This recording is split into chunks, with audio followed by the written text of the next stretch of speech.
Pada awal-awal saya jadi yang hormat, saya diadun, lepas tu terus diberi tanggungjawab sebagai Exco. Exco ni macam menteri lah, menteri peringkat negeri.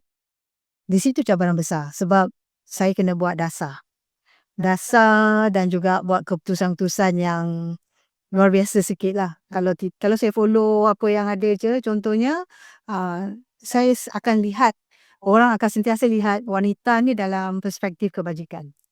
Contoh ini salah satu contoh lah. Stigma ya. Stigma ni wanita tu kesian, lemah, ibu tunggal, itu saja. Cerita-cerita di sekitar tu. Tapi bila saya berada di situ, saya rasa tanggungjawab tu lebih besar. Mengenali siapa wanita itu penting. Allah jadikan lelaki perempuan mesti ada keistimewaannya wanita itu. Tapi kita nak di Malaysia ni wanita kita ke mana arah tuju dia? Kan? Bicara kita pasal wanita ni daripada lapisan mana, golongan mana dan untuk apa? Kan? Jadi di situ sebenarnya cabaran saya nak sebut adalah bila kita nak membuat sesuatu yang baru, contoh tak besar lah. The simple benda yang kita nak bawa, saya ingat dalam perbahasan saya dalam isu gender.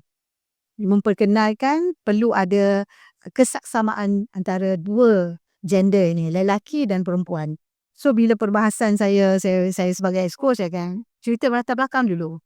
Ada yang gelak, dia ingat, oh janda, so perkataan gender itu pun tidak difahami. Okay, right. Ya, dia mocking. Dan bila saya nak tukar daripada perkasa kepada berdaya, kan, itu pun menjadi kata rejectkan ataupun dia rasa macam kenapa nak kena guna kataan baru.